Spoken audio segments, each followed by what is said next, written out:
Good morning and welcome to Bible Study Live with me, Colin Points. I'm the pastor of Winslow Christian Fellowship, and this is the hour or so where you get to metaphorically look over my shoulder and watch me studying the Bible.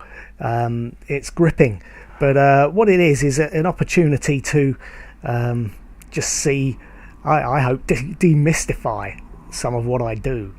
People say to me, "Oh, I can't believe you get so much out of that passage," and I think, well, it's the Bible. You spend time with the Bible and it starts to come alive. It comes to speak to, it speaks to you. Ask questions of the passage and think, well, why is it saying this? Why is it doing that? Why did Jesus do this and say that? And all sorts of things come out. So it's not a mysterious process in one sense. It's just giving it time, and that's what I hope that you'll be able to see as I keep doing this today. I think I might be a bit loud here. Right, so the passage today is Mark chapter 8 verse 22 to 26, and that's continuing the studies in Mark as I've been preaching through Mark on Sunday. We did the feeding of the 4,000 last week, and we got the we got this miracle now, which so there's these three stories: the healing of a blind man, the healing of a deaf man first, the healing of the blind man second, and in between those two stories you've got the feeding of the 4,000. And they're all linked by this thing. In the feeding of the 4,000, Jesus says to his disciples, "Do you have eyes but you can't see? Do you have ears but you can't hear?" And then you've got the blind man and the deaf man being healed. So this is picking up on that. So I've been thinking ahead about that and thinking how this all ties in, and of course what it's leading up to, if you know your Mark's Gospel, is the confession of Peter, who's going to, all of a sudden, his eyes are open. He's able to hear at last when he says, "You are the Christ." So he's finally understood. But we're not getting that today. We're just going to look at this short passage. And this is a short passage. So I will read through Mark chapter 8, 22 to 26, and then we'll dive in. "And they came to Bethsaida, and some people brought to him a blind man and begged him to touch him. And he took the blind man by the hand and led him out of the village. And when he had spit on his eyes and laid his hands on him, he asked him, 'Do you see anything?' And he looked up and said, 'I see people, but they look like trees walking.' Then Jesus laid his hands on his eyes again, and he opened his eyes. His sight was restored, and he saw everything clearly. And he sent him to his home, saying, "Do not even enter the village." I'm just going to read that again because it's so short. It's good to read it twice if you can spare the time. "And they came to Bethsaida, and some people brought to him a blind man and begged him to touch him. And he took the blind man by the hand and led him out of the village. And when he had spit on his eyes and laid his hands on him, he asked him, 'Do you see anything?' And he looked up and said, 'I see people, but they look like trees walking.' Then Jesus laid his hands on his eyes again, and he opened his eyes. His sight was restored, and he saw everything clearly. And he sent him to his home, saying, 'Do not even enter the village.'" I just that first time noticed that "do not even enter the village" bit. That was the first time reading through it, and then reading it through the second time, because I had that in my mind, I spotted the fact that it said in verse 23, he led him out of the village. So that's an interesting bit that I hadn't noticed before, this whole thing of going out of the village and then being told not to enter the village. What's all that about? Well, let's go through it verse by verse and just see what we can figure out. So verse 22. "So they came to Bethsaida." Where is Bethsaida? Because we've been in Gentile territory, and Bethsaida, I don't know, that doesn't sound Gentile to me. That sounds like he's back in Jewish territory. He's coming back home. Oh, look at this map. That's interesting.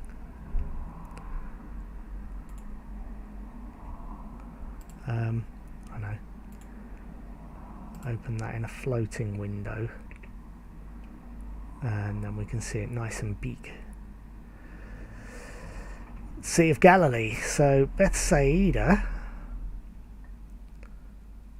Deserted places. Interesting. Where the feedings happened, presumably. I wonder how much of these places are guesstimates, because I know that sometimes the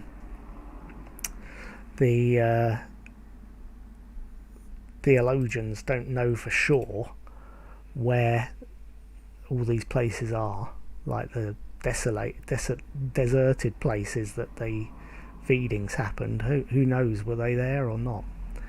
But Bethsaida seems to be possibly on the Gentile side here.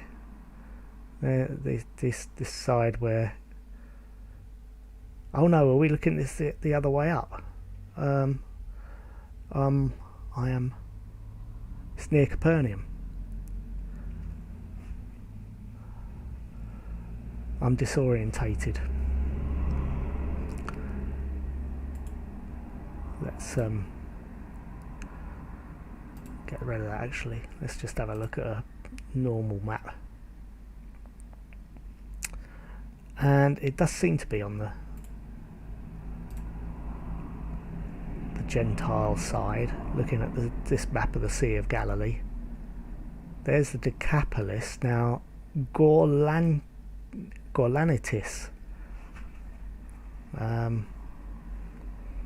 this grey bit here, is that primarily Gentile or is that primarily Jewish? Who knows? Well, that's something to look at, because I think that seems to have played a lot in the understanding of these passages as to where Jesus is at this point.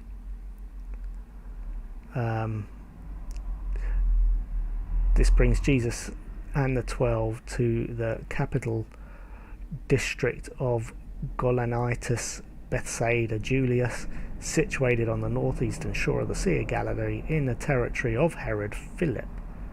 Okay, so this was one of the large sites on the lake, which had the size of a city but the organisation of a village, and Mark's designation of it as such in verse 23 is precise. Oh, village, yeah. There's a number of persons brought a blind man to Jesus, begged him to touch the man in healing. Okay. So maybe that's not so interesting in terms of district of Gaulanitis, whatever that means. I might be able to find out more as I carry on. So some people brought the blind man to Jesus. There's an expectation that he will heal, and this does parallel the deaf man. I think if we scroll back up in the Bible view, back up to the healing of a deaf man, and they brought to him a man who was deaf and had a speech impediment.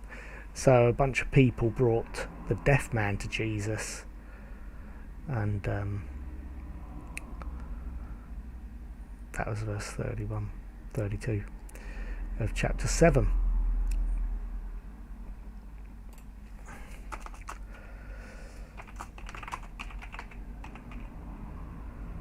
This parallels with the deaf man who was brought to Jesus.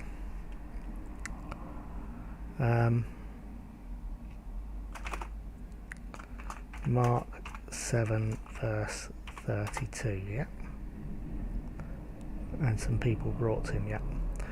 So they're bringing him, this person, to heal. Interesting, they specifically want him to touch.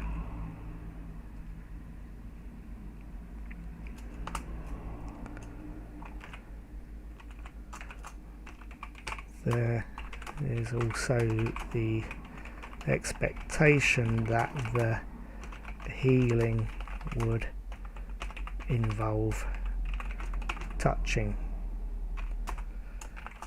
Jesus was often tactile in the way he healed.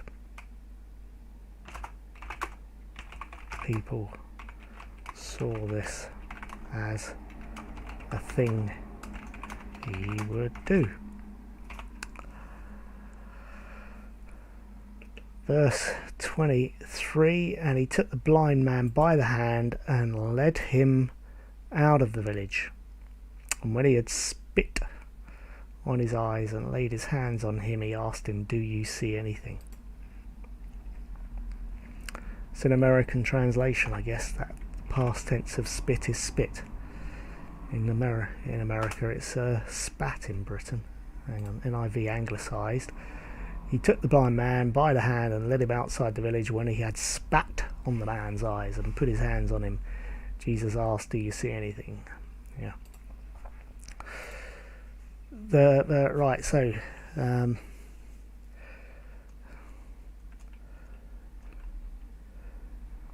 so Jesus did touch the man. He led him by the hand.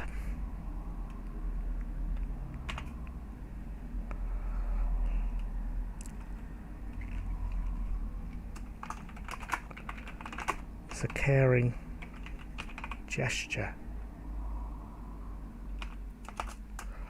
Why did he lead him outside the village? Is he still trying to keep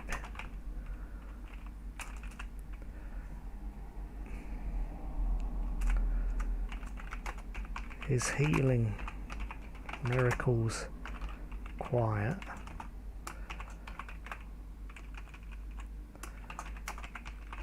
It seems like the cat's already out of the bag, and everyone knows what Jesus can do, so why try to hide it?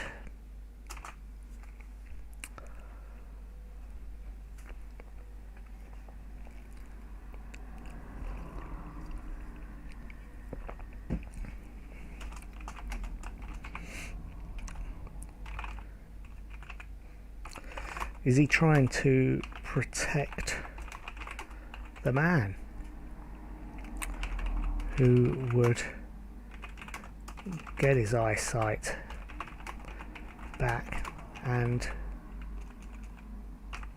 immediately become a minor celebrity? I mean, it must be tough to be miraculously healed and then all of a sudden people all want to ask you about it, and they want to touch you themselves and say, can I examine your eyes? And if I touch you, would some of Jesus's magic powers come onto me and do something for my backache or whatever their complaint is? Kind of like being somebody who wins the lottery. Suddenly you've got lots of friends, but are they real friends? And I guess this man who's never seen anything, to be suddenly inundated with people when he can see,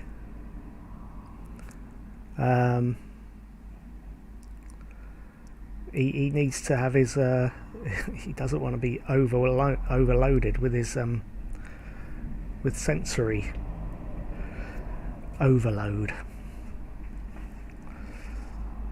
Yeah.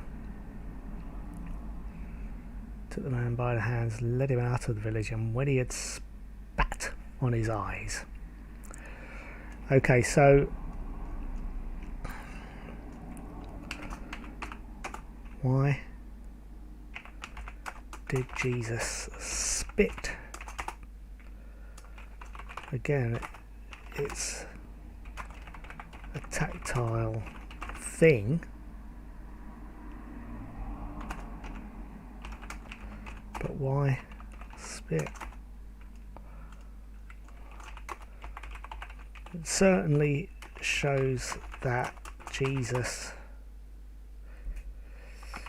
is giving something of himself to perform this healing.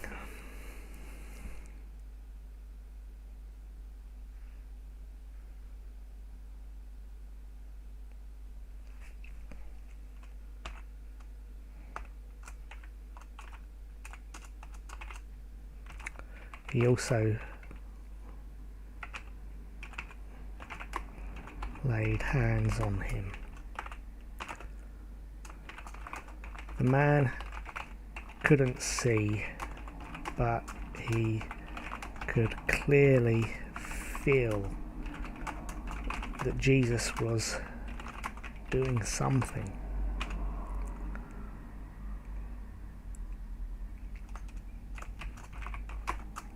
Then Jesus asked if he could see anything.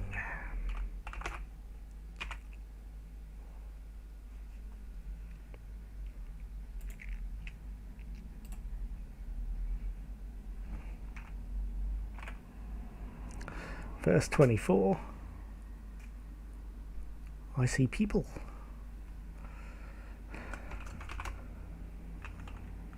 The man could see something, but not clearly.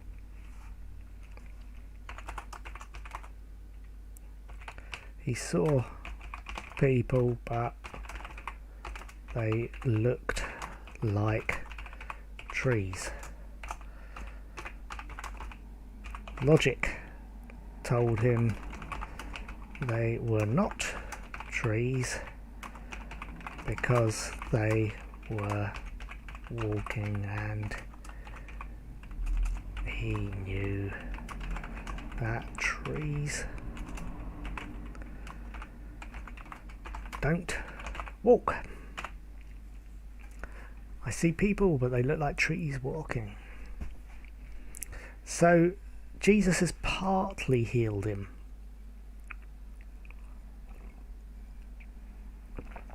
So the man who can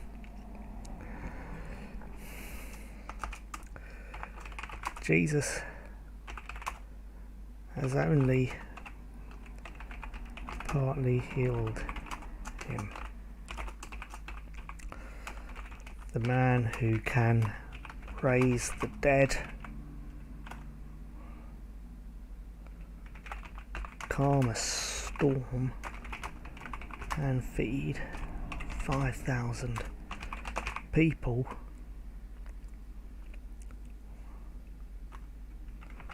is struggling.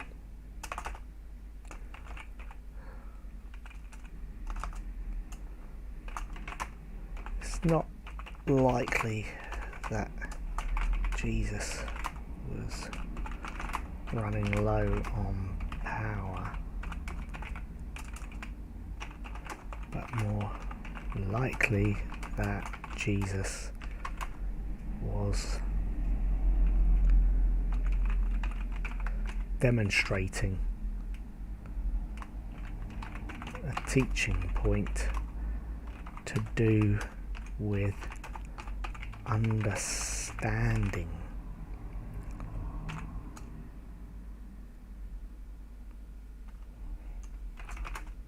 The disciples understood Jesus' teaching, but not completely.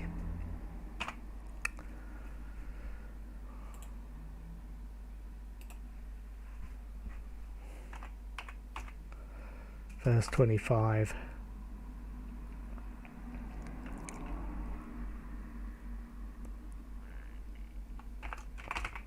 Jesus again laid hands on the man, but no mention is made of spit this time. So he just lays his hands on the man's eyes, it says.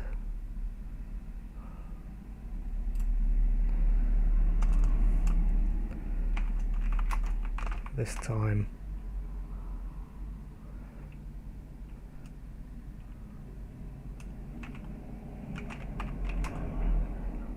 his sight was completely restored, just as the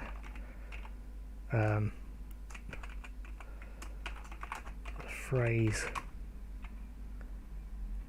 he opened his eyes.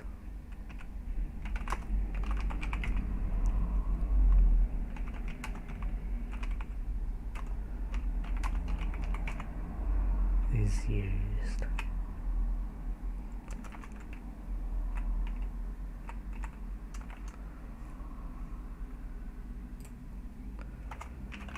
Which is like the phrase.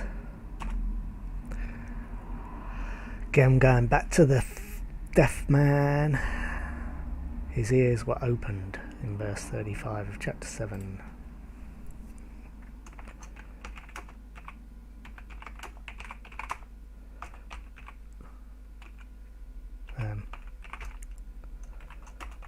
In Mark 7,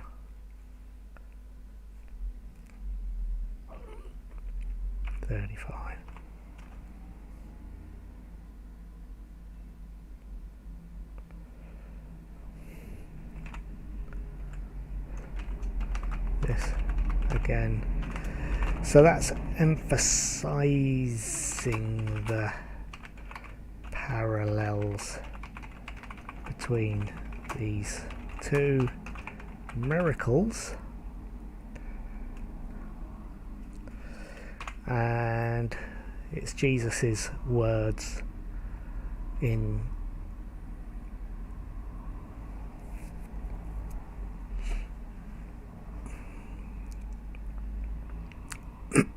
chapter 8 verse 18. Having eyes do you not see, and ears do you not hear, do you not remember?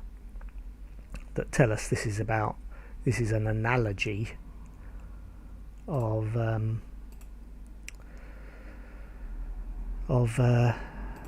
understanding, spiritual understanding.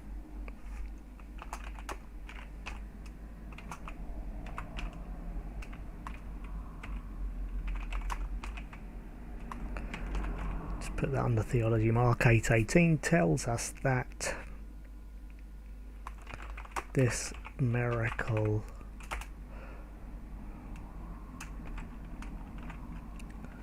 along with the healing of the deaf man is an analogy of spiritual understanding, or lack of understanding.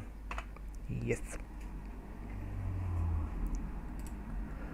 So that's, go back, jumping ahead. Jesus laid his hands on the eyes, opened his eyes, his sight was restored, he saw everything clearly. So it is possible to see things clearly.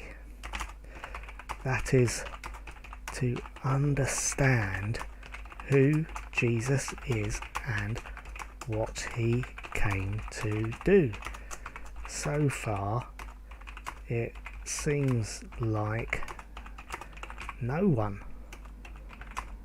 has really understood Jesus. Not even the disciples.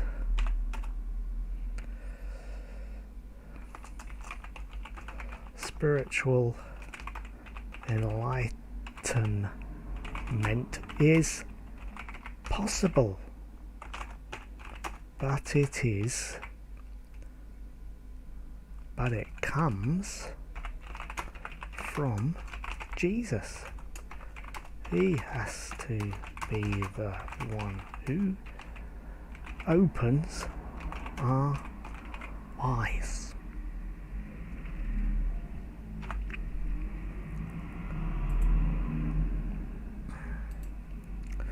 And then we got verse 26. Jesus sent the man home,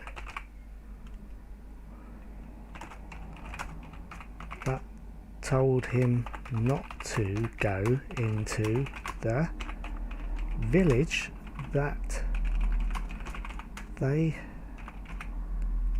had just come out of. And he sent him to his home, saying, do not enter the village. So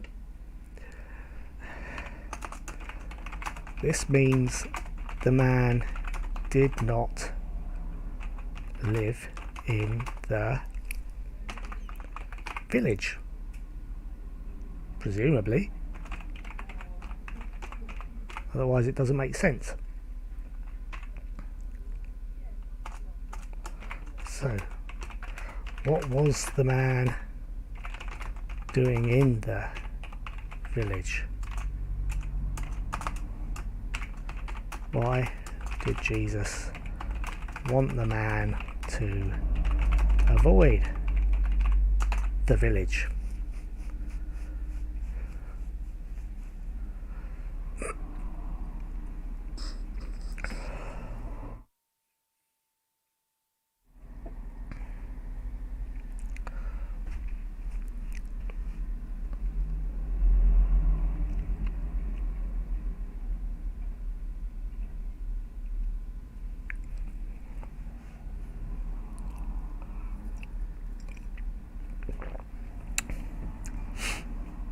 What do you think? What was the man doing in the village? Well, presumably the people had brought him there.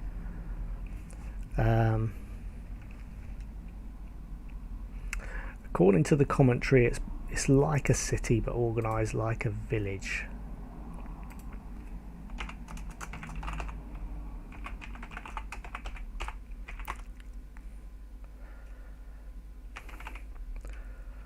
Commentary says it's a city-sized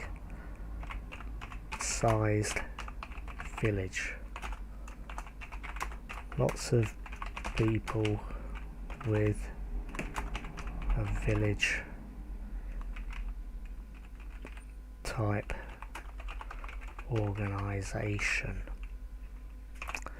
So he's come to the big place where Jesus has gone.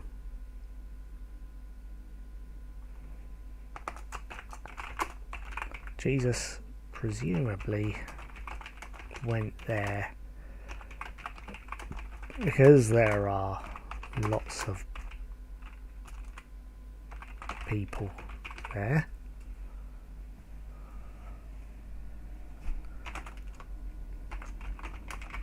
He's still interested in teaching the crowds.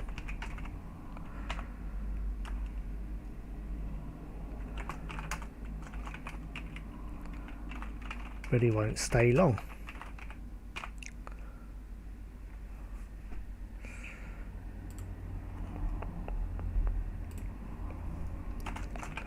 Presumably, what was the man doing in the village? Presumably he'd been brought there specially to see Jesus, because that's where Jesus was. Why did he want him to avoid the village?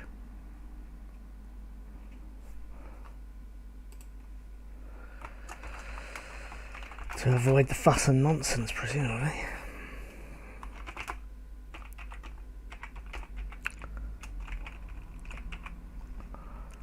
Right, well, that's that. It's not a difficult passage to understand at one level.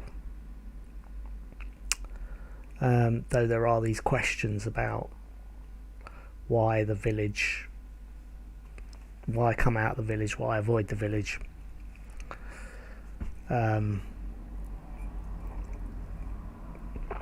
Surely the crowd of people, the people that brought the blind man to Jesus, would have followed him out of the village, and he would have had this big crowd around him anyway.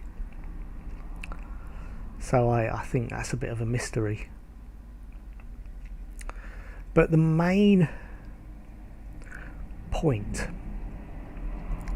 is that I think spiritual understanding comes in steps and stages, and it takes time.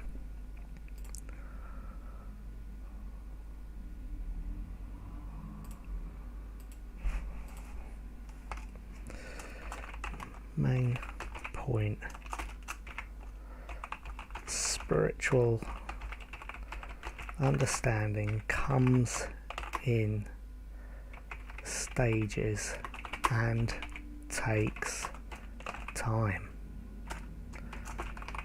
Therefore, we need to be patient, expectant,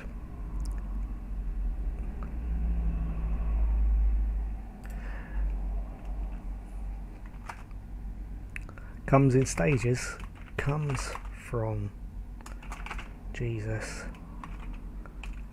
and takes time. Therefore, we need to be patient, expectant,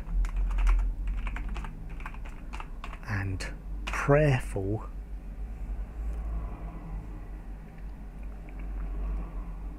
But we can certainly be hopeful. But we can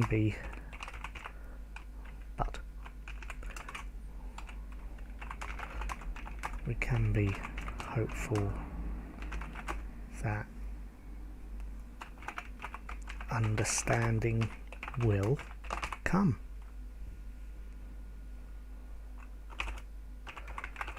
because Jesus is kind and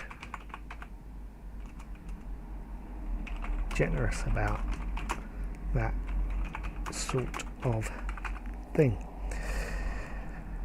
I think I'm gonna, because this is such a short passage, I've got a bit of time to really focus on the more application types of things. Whenever I do these live streams, I'm at the early stages of looking at the passage, and I'm really just asking the question, what else? What else? As I'm going through, I'm looking at it and saying, so that's what it says. What else can I see? What else can I extract from that passage or understand about it? Later on in the week, I start asking the question, so what? I've understood it, but so what?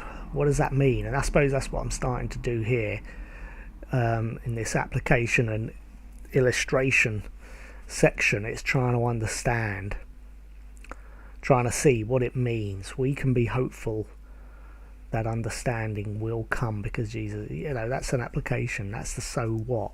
What am I doing in my life? And there's a few things that I try to ask myself or think about in order to help me start to answer the so what question.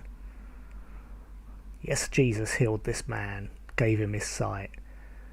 Yes, he did it in stages, and it teaches us that spiritual understanding can come from Jesus, and that he can. So what? So what? What does that mean for the average person who might be at church or watching the live stream?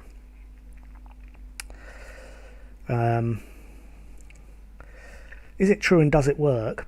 Two of the questions that it's worth asking, because I think that's what people maybe subconsciously are asking when they come to a passage, is it true? And not that and it's worth me as a preacher trying to answer that question, is it true? And that at the level of, I'm not every week going to argue about whether Jesus really did this or not, which I could do, but then that gets old very quickly, because it's going to be the same argument, and you either believe that Jesus is capable of healing or not. And but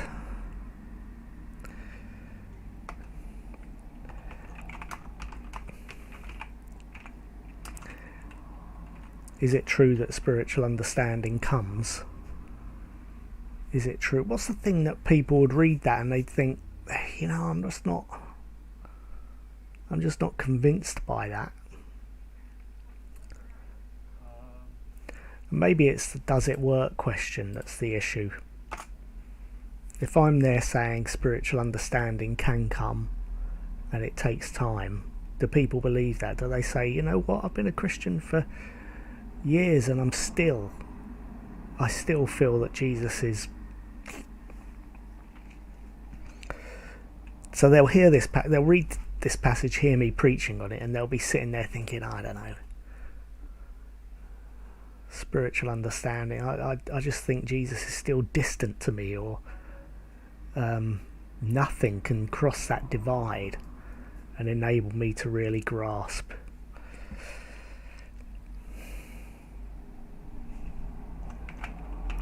Can we ever really get true spiritual understanding? I think that's probably where people are going to struggle, even if they don't realise they're struggling. They'll hear the sermon and they'll think, yeah, it's all very good, but what about me?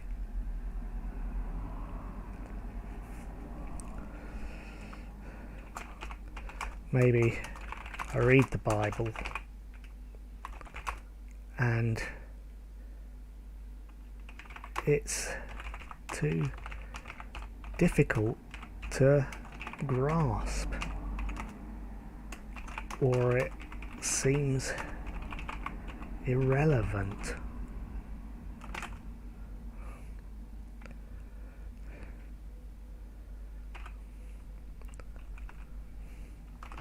Out of date.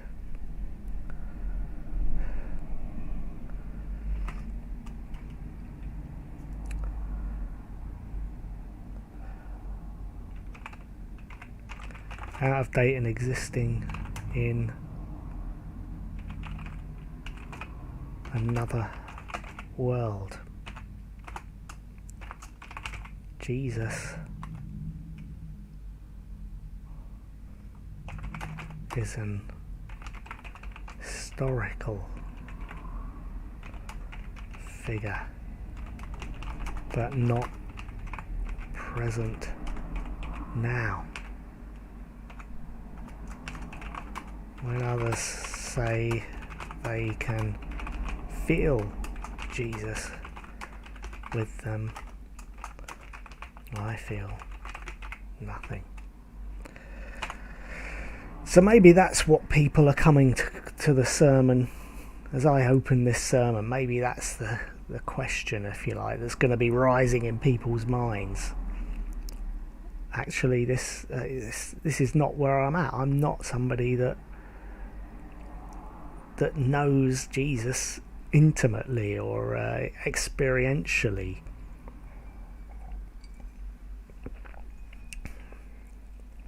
How can I possibly be expected to follow him and trust him if I don't really, when it comes to it, know him?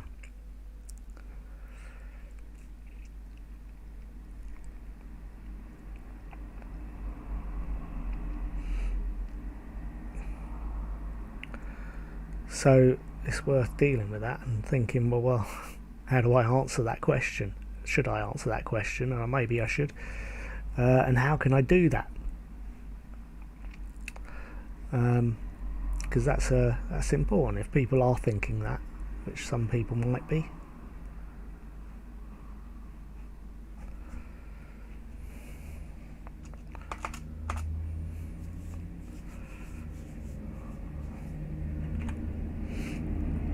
But it might be worth coming up with an example of it from my own experience. What is it that has given me a sense of eyes being opened to Jesus in my own experience, in my own life, that might help other people to grasp it?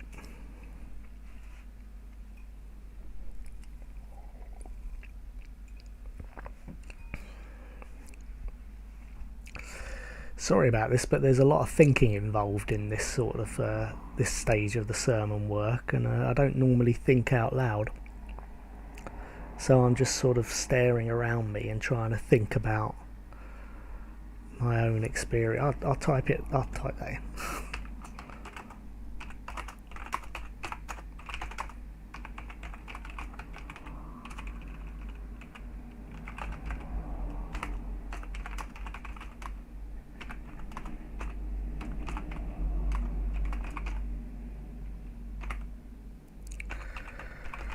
What, in my own experience, has been an eyes open moment? An example that I can share that might help others.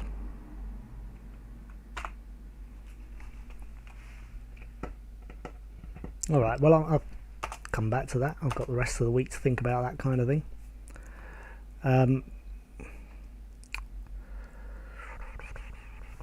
Okay,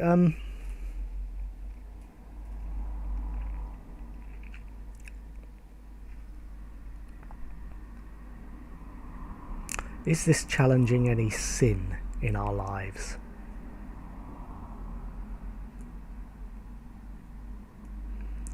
The sin, is there a spiritual blindness? Is that a sinful thing?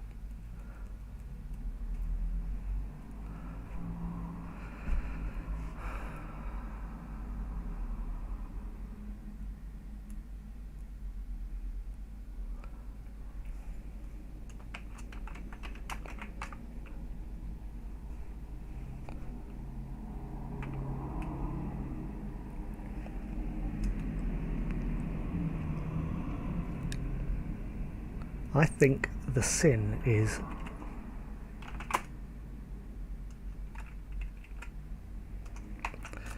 if there's a sin that needs challenging here, it's the sin of not spending enough time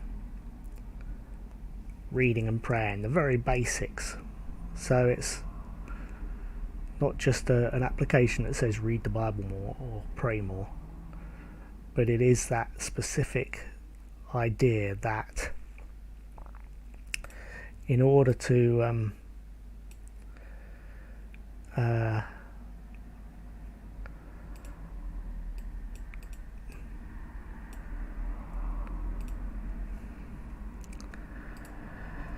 in order to know Jesus, we've got to give time to him, like I'm doing now, even though I'm being a bit distracted.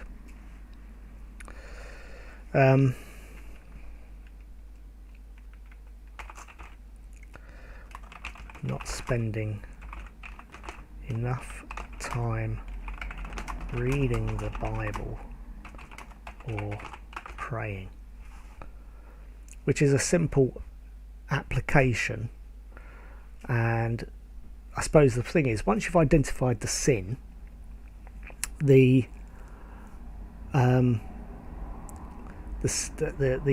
obvious thing is to just say, okay, that's the sin, not reading the Bible enough or praying enough, and the application therefore, the change that I need to see is to read the Bible more and to pray more. But before we jump to that application is to ask, what's the lie? And the lie is that reading the Bible doesn't help because of these things that I've said above here about does it work. I don't believe it. Although I know it should, in practice it's just words on the page that never come to life. Same with prayer. I say a few prayers in the morning, but never really give a good chunk of time to pray, because in the end, does it really work? No. So that's the lie that I've been believing, and that's why I don't read the Bible or pray, because I don't believe that it has any effect, that I'm never going to get to know Jesus better. And so I skim read and I quickly pray.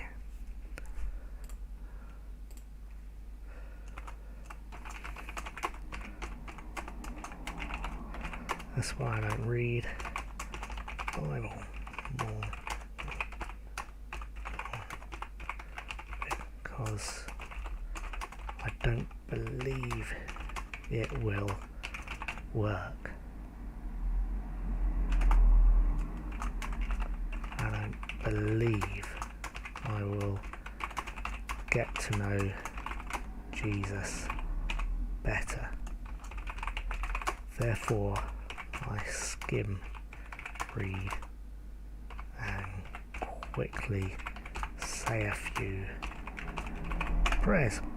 Okay.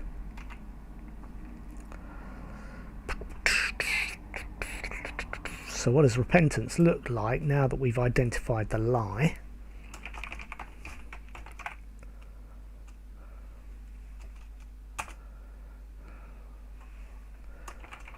To repent repent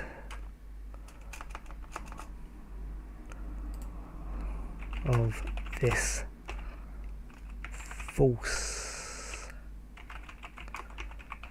belief. We need to believe that Jesus can grant us understanding,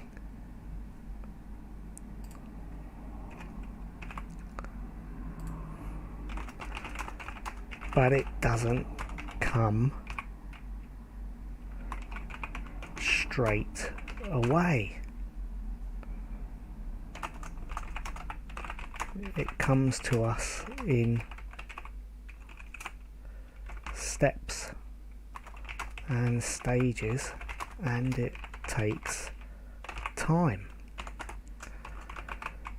Therefore, I need to slow myself. Well, that's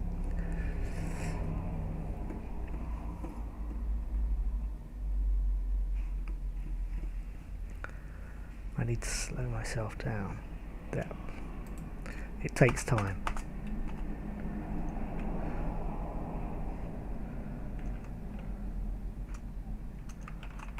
Repentant behaviour. Therefore, I need to slow myself down. Force myself to spend time reading the Bible. Carve out a good chunk of time in my diary so that I don't feel the pressure to skim read a chunk, but instead can reflect on a passage or even on a single verse. Allow God to speak through that verse. Same with prayer. Need to give it time. Need to pray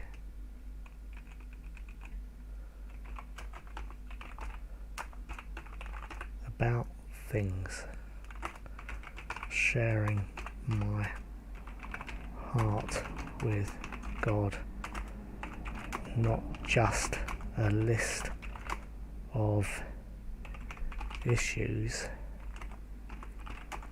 but genuinely seeking God's face.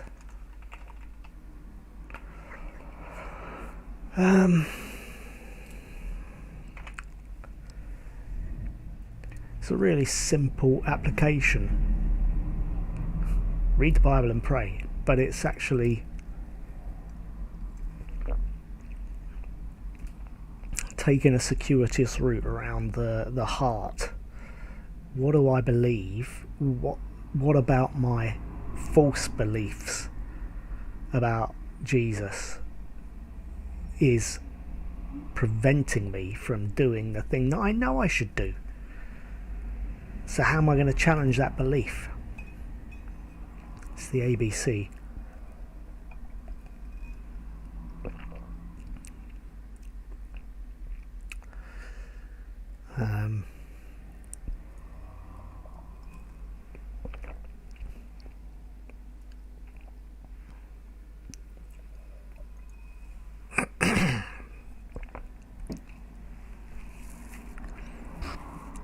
Sure, there's other applications to this, and if I can figure out why, if there's anything else to do with that village, why he didn't want to go in the village, then I'll come back to it. I think I'm going to finish there. 55 minutes in. Thank you for watching, if indeed you have been, and I will see you again. See you on Sunday, if not before, and if not on Sunday, then I'll see you on next Tuesday. Alright, take care then, bye bye.